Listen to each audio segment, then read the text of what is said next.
우리가 옛날에는 인사할 때 마을에서 어떤 인사들을 하셨나요? 예, 진지 드셨나요? 밥 먹은 게 그렇게 궁금했나 모르겠어요. 이게 우리가 먹고 사는 게 그때는 삶의 목적이다시피 했기 때문에 그렇습니다. 근데 어느 순간부터 우리나라의 인사가 진지는 사라졌고 안녕하세요로 바뀌었습니다. 안녕이라는 말이 요즘은 우리에게 참 어떤 의미로는 슬프게도 다가옵니다. 왜냐하면 일만 해오던 사람들이 밤새 안녕을 못했기 때문에 일어난 일들입니다. 지금 60대 넘어서신 분들은 일에 치여 사신 분들입니다. 그러다 보니까 밤잠 이루고 나면 하나님께서 이렇게 불러갔다는 소식들이 많이 들려왔습니다. 그래서 안녕하세요가 우리의 인사가 됐습니다.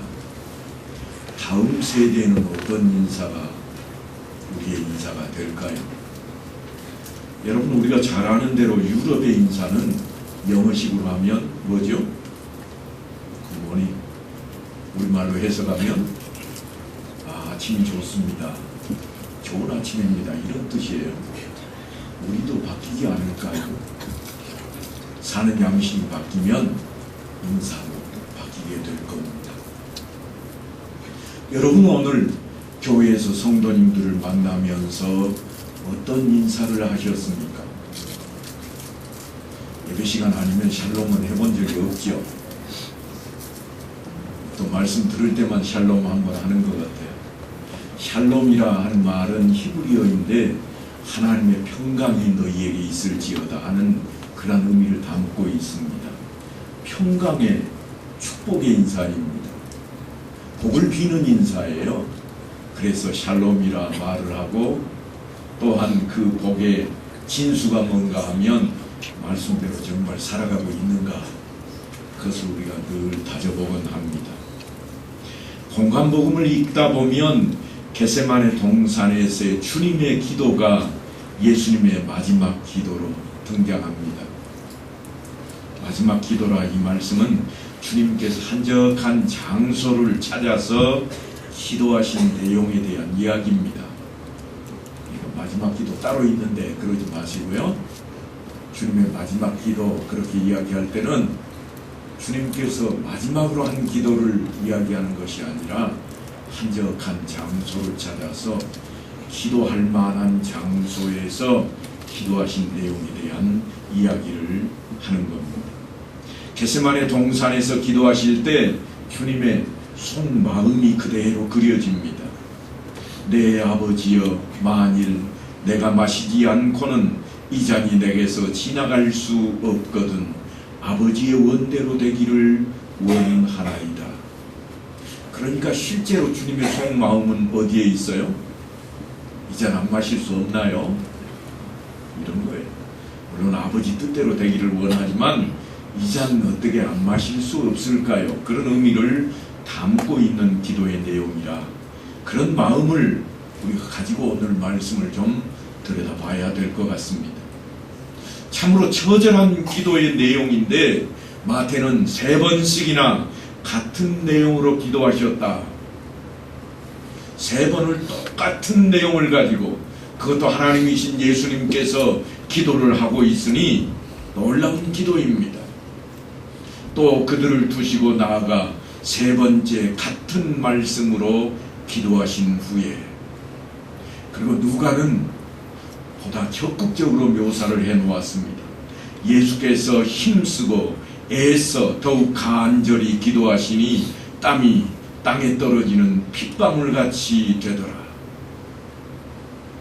기도가 얼마나 처절한 기도이면 땀을 흘리며 기도하는데 그 땀이 핏방울처럼 떨어지는 그러한 기도가 되었을까요? 그런데 놀랍게도 사도 요한은 이 피 맺힌 기도를 기록하지 않고 있습니다. 사도 요한은 예수님을 해석한 사도 요한의 신학이라 제가 말씀을 드렸는데, 요한이 예수님을 설명하고 그분이 하나님이시라고 강조하고 있는데 놀랍게도 겟세마네 기도를 누락하고 있습니다. 그리고 공간복음에서 조금 소홀히 다루고 있는 오늘 이 기도를, 본문이 담긴 기도문을 거기에 채워놓았습니다. 오늘 본문이 수록된 예수님의 기도는 고별 설교 후에 하신 기도의 내용입니다. 제자들에게 고별 설교, 다시 말하면 유언적인 설교를 하셨는데 그 설교 후에 하신 기도가 오늘 본문입니다. 그리고 이 기도를 마친 후에 예수님께서 겟세마네로 제자들과 함께 이동을 하십니다. 예수님께서 이 말씀을 하시고 제자들과 함께 기드론 시내 건너편으로 나가시니 그곳에 동산이 있는데 제자들과 함께 들어가시니라. 그곳은 가끔 예수께서 제자들과 모이시는 곳이므로 예수를 타는 유다도 그곳을 알더라. 그러니까 이제 겟세마네 동산에서는 예수님이 팔릴 때가 되어버린 거예요. 더 이상 제자들을 가르칠 수가 없습니다. 더 이상 제자들과 이제 함께 할 수 있는 시간이 많지 않습니다. 그런데 왜 사도 요한은 공간복음에서 그렇게도 중요하게 다루고 있는 겟세마네 동산에서의 그 기도를 다루지 않고 있을까요?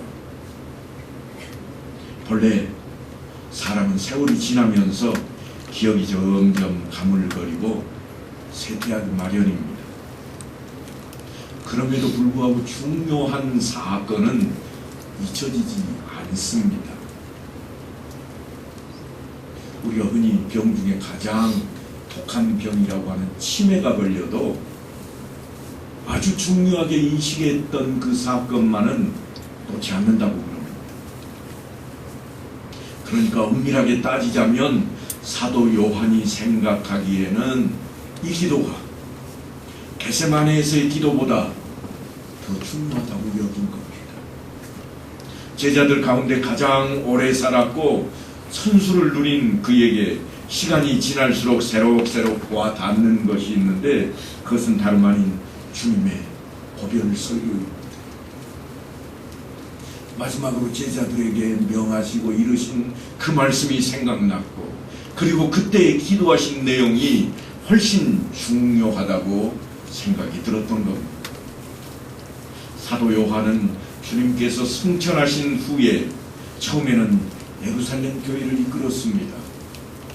그러나 박해가 심해지자 주님의 어머니이신 마리아를 모시고 에베소로 건너가서 그곳에서 생을 마감할 때까지 에베소 교회를 지도합니다.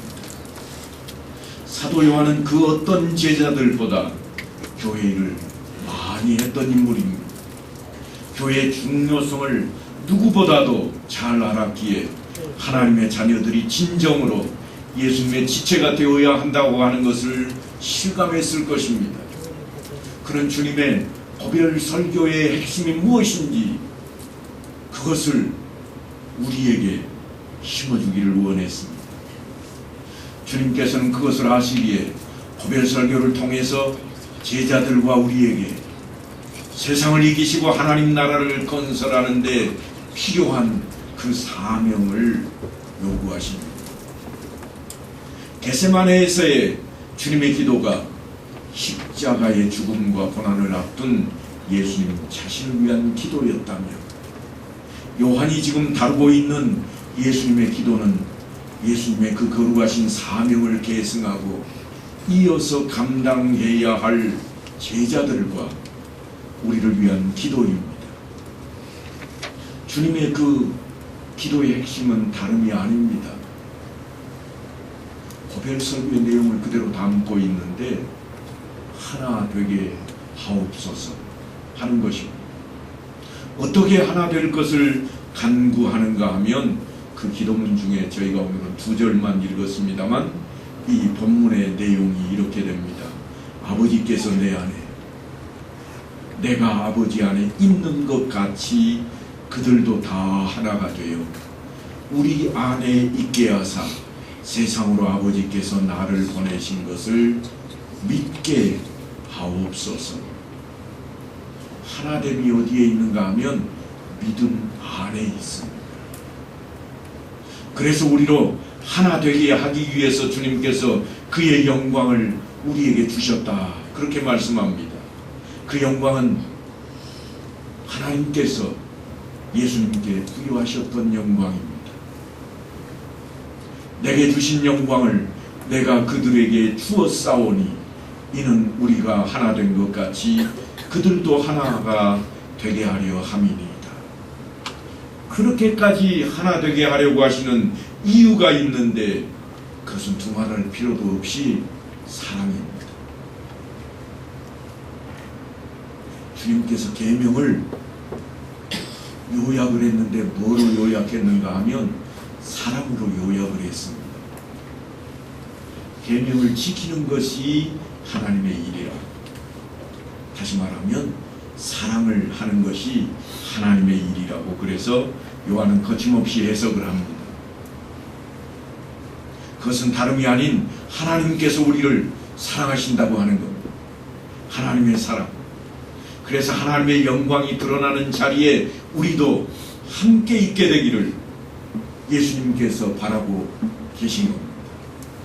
곧 내가 그들 안에 있고 아버지께서 내 안에 계시어 그들로 온전함을 이루어 하나가 되려 하면, 하나가 되게 하려 함은 아버지께서 나를 보내신 것과 또 나를 사랑하신 같이 그들도 사랑하신 것을 세상으로 알게 하려 함이로소이다. 하나님의 사랑이 여기 그대로 담겨 있습니다. 주님께서 하나 되게 하옵소서 하고 기도하는 것은 우리들이 온전하게 되어서 하나 되기를 바라고, 그러기 위해서 필요한 것이 있다는 겁니다. 우리가 온전해지기 위해 필요한 것이 있고 우리가 하나 되기 위해서 필요한 것이 있는데 그것을 하나님께서 채워달라고 하는 겁니다. 그것은 다름 아닌 우리를 향하신 하나님의 사랑을 만천하가 다 알게 하시려는 겁니다. 굳이 우리식으로 표현하자면 내 사랑이야 건들지 마, 이게 필요하다고 하는 거예요. 여러분, 우리가 아이들이 성장하면서 이제 유치원 들어갈 때가 딱 되면, 요즘 어린이집이라고, 어린이집에 들어가서 막 뛰어다닐 때가 되면 누구하고 밖에 나가기를 좋아하는가 하면 아빠는 삼촌 손잡고 나가기를 좋아합니다.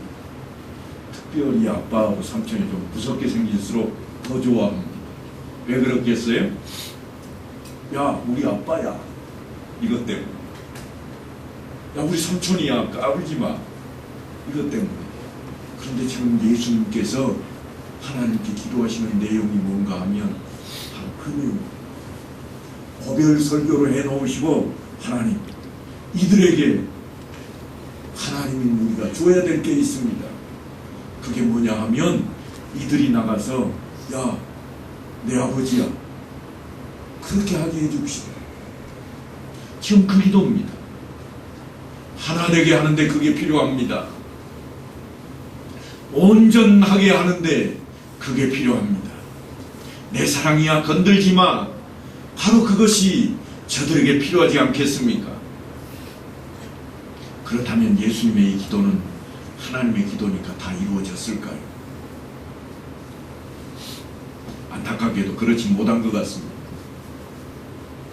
세상 앞에 우리들의 모습은 하나님의 짝사랑처럼 보여집니다. 하나님은 그렇게까지라도 하고 싶어 하는데 외면하는 거예요. 어떻게 외면하는가 하면 얘가 나이가 좀 들면요, 어린이집 다닐 때는 안 그랬는데 중학생쯤 돼 가면 아빠하고 같이 다니는 거를요 창피하게 생각해요. 창피하게 생각해요. 아빠 같이 다니지 마. 왜냐하면 군수보다 더 낫고 경찰청장도 따라가지도 못하는데 아빠 내세울 게 없어. 그러니까 나서지 마. 창피하다는 거.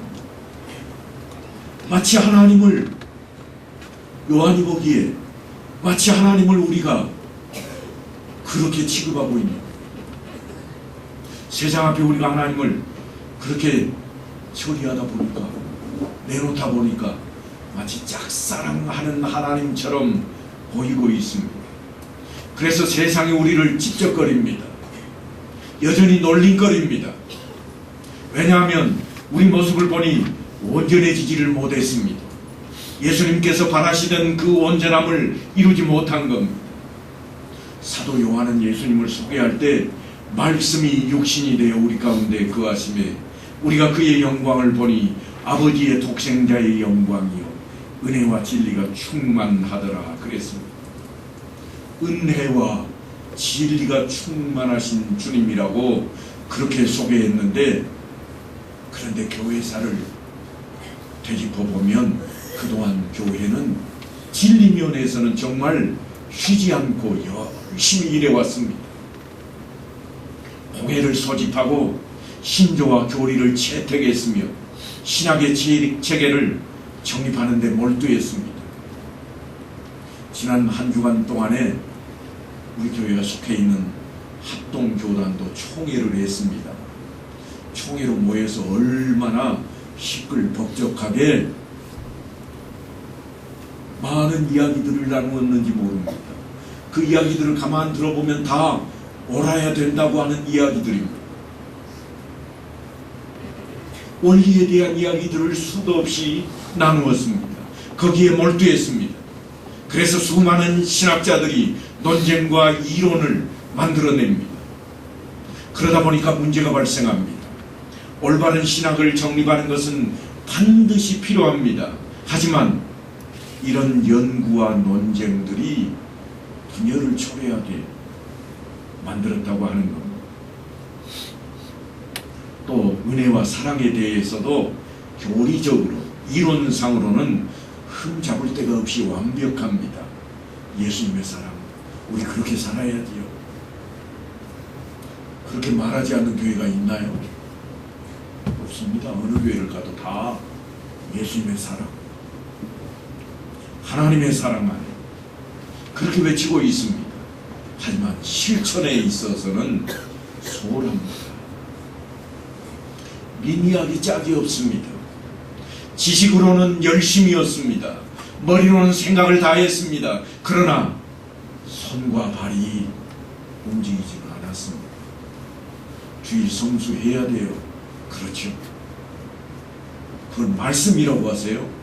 그런데 실제로 머리로는 그렇게 생각하고 입으로는 그렇게 내뱉고 있지만 몸은 따라오지 못합니다. 그러다 보니까 우리 교회의 성도가 어느 정도인가 하면 지금 재적이 약한 어린아이들까지 하면 280여 명 됩니다. 그런데 실제로 출석하는 인원을 보면 그 절반 조금 웃돌 겁니다. 나머지는 다 어디 갔을까요? 손과 발이 안 따라준 거예요. 머리로는, 마음으로는 원의로 돼요. 우리가 흔히 즐겨 쓰는 말이잖아요. 실천이 되지 않고 있는 모습이 문제가 된다고 하는 겁니다. 물론 온몸을 바쳐서 하나님의 일을 수행했던 사람들도 있습니다. 하지만 교회적으로 보면 너무나도 부족함을 느끼게 됩니다. 교회가 진리를 강조하다 보니까 세상을 향해서 은혜를 나누어 주기보다는 죄책감을 나누어 주는데 한몫을 했습니다. 그것이 우리의 모습입니다. 무슨 말씀인가 하면 우리가 세상 사람들을 바라볼 때 세상 사람들은 진리를 모르고 예수를 모르고 역행하는 사람들, 그래서 회심시켜야 하는 죄인들이라 여기에 초점이 맞추어져 있었습니다. 그러다 보니까 어떻게 해요? 저 사람들 죄인이야, 내버려 둬버려. 가까이 하는 그 시간에 우리가 더 열심히 하자. 주로 그런 생각들로 교회 안에 이질감이 생기게 되었다고 하는 것입니다. 그런 것들이 바로 세상 사람들에게 비춰집니다. 세상 사람들이 본을 받고 따르고 싶은 것이 교회가 아니라 그러다 보니까 어떻게 됩니까 하면 그들이 교회를 향해서 너나 잘하세요. 이렇게 바뀐 거예요. 우리에게 올바른 실천이 없기 때문에 다가오는 일들입니다. 주님께서 그렇게도 바라시고 원하셨던 온전함이 우리에게 없습니다. 그래서 이 땅에 교회를 세우신 주님께서 이 교회 안에 훈련이 필요한 것을 역설적으로 드러내십니다. 사도 바울은 그 일을 위해 하나님 교회 안에 직분을 허락하셨다고 표현을 합니다. 그가 어떤 사람은 사도로, 어떤 사람은 선지자로, 어떤 사람은 복음 전하는 자로, 어떤 사람은 목사와 교사로 삼으셨으니 이는 성도를 온전하게 하며 봉사의 일을 하게 하며 그리스도의 몸을 세우려 하십니다. 교회의 일은 그러니까 온전해짐으로 시작이 됩니다. 우리가 다 하나님의 아들을 믿는 것과 아는 일에 하나가 되어 온전한 사람을 이루어 그리스도의 장성한 분량이 충만한 데까지 이르리라. 이게 사도 바울이 우리가 어떻게 해야 하나 될 수 있는가,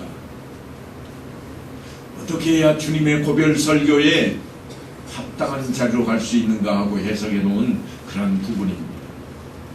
온전하여짐으로 그리스도를 닮아가게 됩니다. 그것이 하나됨의 필요 조건입니다. 온전해지지 않고는 하나됨이 있을 수 없다는 겁니다. 물론 출발점은 예수를 믿는 것으로부터입니다. 하지만 실천하는 일은 그저 되지를 않습니다. 훈련을 해야만 합니다.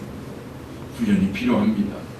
그래서 교회 공동체 안에 요구되는 것이 다름 아닌 훈련입니다. 훈련을 하기 위해서는 모여야 되고, 모여서는 훈련을 받아야 되는데 훈련 받는 방식이 뭔가 하면 성령의 도우심을 구하는 거예요. 성령의 도우심을 구한다 그 말은 나 하고 싶은 일을 하는 게 아니라 성령께서 본래 하시고자 하는 일, 본래 하시고자 하는 일이 뭐였던가 하면 예수 그리스도의 말씀이 우리에게 생각나게 하시고 가르치시는 일을 하겠다고 하신 그것이 우리 안에 있어야 되겠다고 하는 것입니다. 그래서 바울은 이렇게 이야기합니다. 오직 사랑 안에서 참된 것을 하여 범사에 그에게까지 자랄지라. 그는 머리니 곧 그리스도라. 그에게서 온 몸이 각 마디를 통하여 도움을 받음으로 연결되고 결합되어 각 지체의 분량대로 역사하여 그 몸을 자라게 하며 사랑 안에서 스스로 세우느니라. 좀 어려우신가요? 제가 읽어도 좀 어려운 것 같아요. 그렇다면 예수님께서 우리에게 직접 보이셨던 모습을 통해서 그 사건을 들여다보면서 하나 되게 하신 예수님의 방식이 뭐였던가 한번 살펴보십시다. 이전에 제가 설교 시간에 한번 말씀을 드렸던 내용인데요. 예수님과 사마리아 여인에 대한 이야기입니다. 유대에서 갈릴리로 향하는 길은 세 갈래 길이 있습니다. 그런데 그 중에 하나가 사마리아를 통과하는 길입니다. 유대인들은 결코 그 길을 가는 것조차 꺼려합니다. 왜냐하면 사마리아 땅은 혼혈족들이 살고 있기 때문입니다. 요즘은 우리나라도 조금 바뀌었습니다만 처음에는 엄청난 갈등이 있었습니다. 요즘은 다문화 가족이라 그렇게 부르기는 합니다만 예전에는 그러지를 못했어요. 우리 민족이 아닌, 우리 혈통이 아닌 사람들이 들어와 살면 이질감이 느껴가지고 바라다 보는 것도, 아니 함께하는 것도 꺼려했습니다. 지금도 학교에 가면 조금 그런 것들이 있다고 그럽니다. 무슨 이야기인가 하면 엄마들이 야 아무개하고는 같이 놀지 마라, 그런 것들이 있는 것처럼 유대 땅에는 사마리아인들을 대지급하는 그러한 시절이 많이 있었습니다. 그런데 하필 주님께서 그 길을 선택하셨고 유대를 떠나사 다시 갈릴리로 가실새 사마리아를 통과하여야 하겠는지라.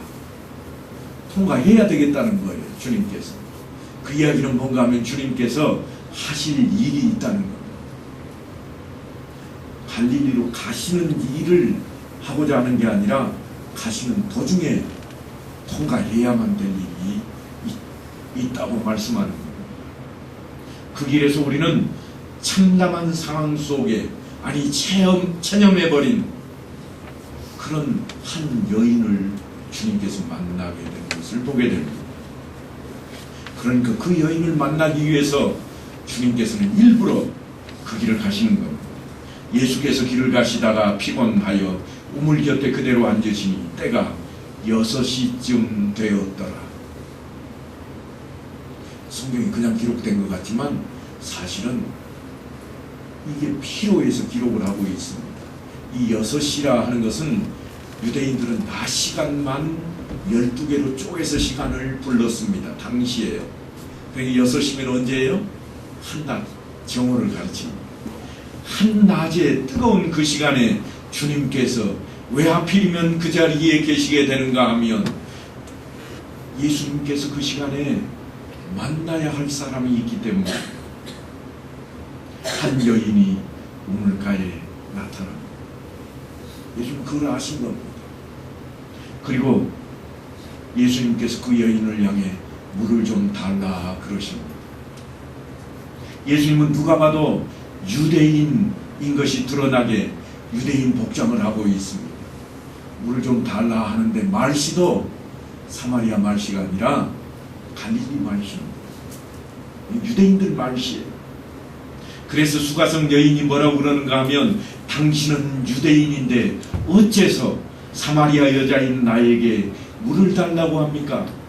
계지금이나 하고 상종하지도 않는 유대인이 어떻게 내게 물을 달라고 할 수 있는가? 그런 말입니다. 사도 요한은요, 지금 물을 좀 달라 하는 이 말로 시작하고 있지만 조금 지나면 어떻게 전개시키는가 하면 그가 생수를 내게 주었으리라 하는 주님의 말씀으로 이끌어냅니다. 그가 누굴까요? 예수님이 생수를 네게 주었을 것이라. 지금 물을 달라고 하는 편은 예수님인데 거꾸로 그 여인에게 생수를 주실 분이 있다고 하는 이야기를 하고 있습니다. 그러자 그 여인이 즉각 반응합니다.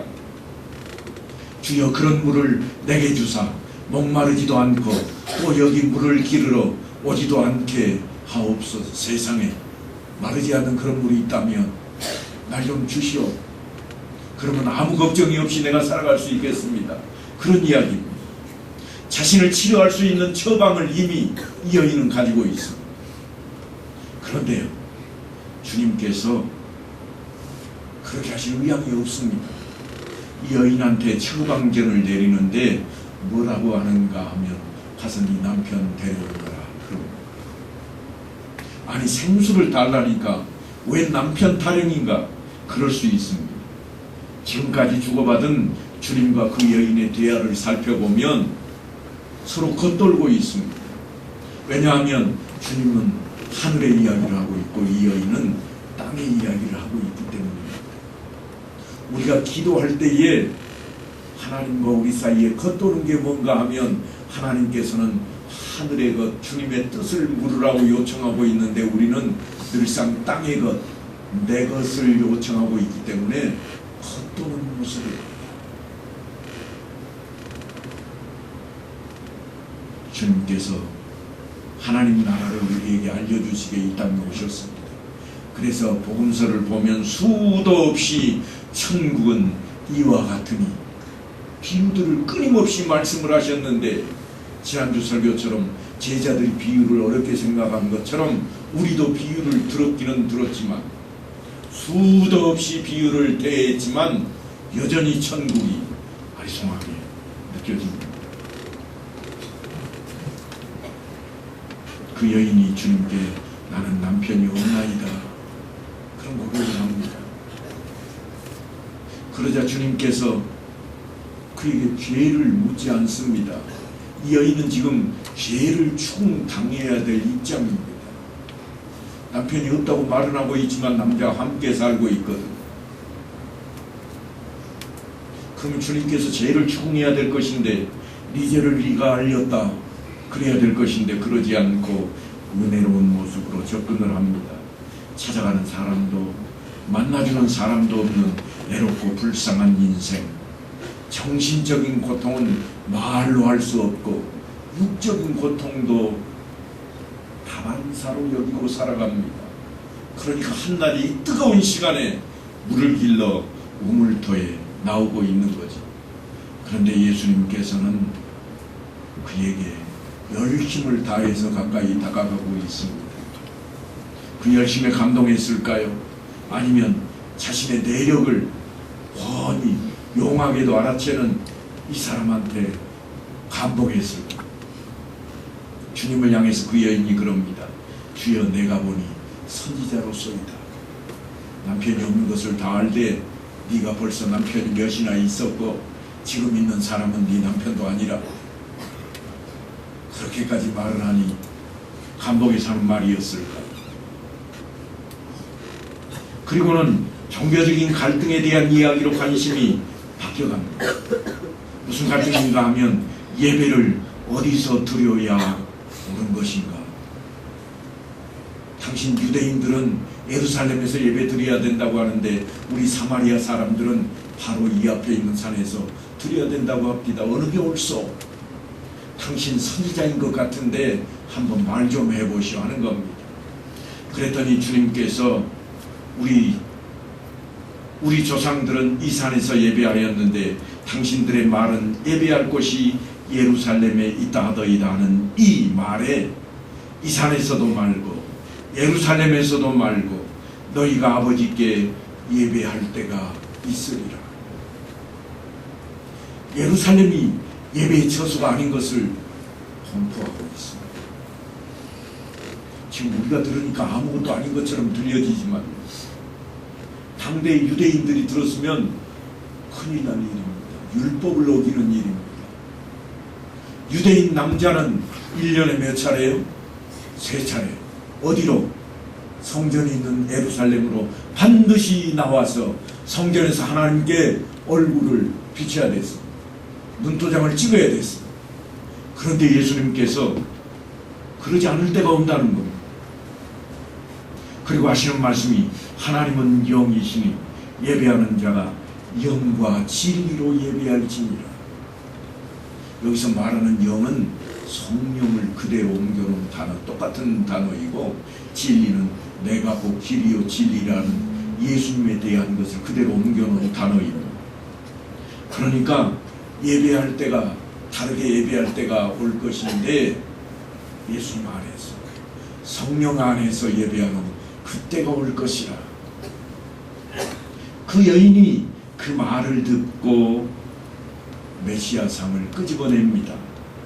메시아 곧 그리스도라는 이가 오실 줄 내가 아노니 그가 오시면 모든 것을 우리에게 알려주시리이다. 당신 선지자 같은 소리 하고 있는데 그런 것에 대한 답은 메시아가 오시면 줄 거예요. 그랬더니 주님께서 한 말씀을 더 하십니다. 너에게 말하는 내가 바로 그니라. 내가 메시아라. 그 말씀입니다. 그 말을 듣는 순간 이 여인의 눈이 밝아졌습니다. 영안이 열린 겁니다. 그가 괜히 뛰쳐가는 게 아니에요. 예수님을 하나님으로 보게 되었습니다.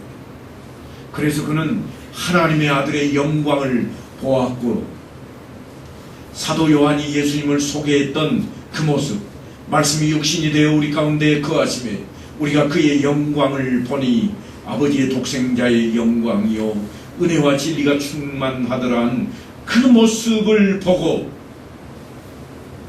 이 여인은 변화되었습니다.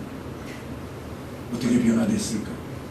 예수님과 하나가 된 것. 그 안에 예수님이 있는 것. 그 안에 성령이 있는 것. 그래서 뛰쳐가게 되었습니다. 사랑하는 성도 여러분, 우리의 모습은 어떤가요? 오늘날처럼 그리스도인들이 무시당하는 시대는 없었습니다. 세상 앞에 교회가 손가락질을 당하는 정도가 아니라 질타를 당하고 있습니다. 그러다 보니까 교회 다니는 것을 밝히지 않는 것이 사회생활에 나았다고 여길 정도가 되어버렸습니다. 모두가 다 우리들의 잘못입니다. 주님께서 그렇게도 바라셨던 온전함을 이루지 못한 까닭입니다. 우리의 실천이 없었습니다. 물론 반성하는 때가 있었고 회개하는 모습이 있었습니다만 여전히 실천이 없었습니다. 아버지께서 내 안에, 내가 아버지 안에 있는 것 같이 그들도 다 하나가 되어 우리 안에 있게 하사 세상으로 아버지께서 나를 보내신 것을 믿게 하옵소서. 야, 우리 아버지야, 그때가 지나버렸습니다. 아버지 창피하니까 오지마. 학교 근처에도 오지 마세요. 내가 다 알아서 할게. 우리의 모습이 그렇게 바뀌어버렸습니다. 세상적이 되었습니다. 예수를 믿는다고 하면서, 하나님의 자녀라고 하면서 하나님을 떠나고 예수님을 멀리하고 세상에 가까이 한 걸음 한 걸음 그렇게 다가가고 있는 우리의 모습이 되어버렸습니다. 사랑하는 성도 여러분, 사도 요한은 지금 겟세마네 기도보다도 이 기도가 시급해졌습니다.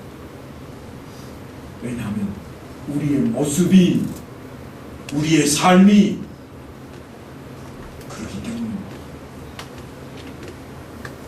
이제 주님께서 주님을 피로 내버려진 사마리아 여인에게 다가가서 알려주고 만나고 하나 되게 하신 것처럼 우리도 주님과 하나됨을 세상에 드러내야 됩니다. 그런 삶이 이 한 주간 동안에도 우리 안에 있어지게 되기를 간절히 축원합니다.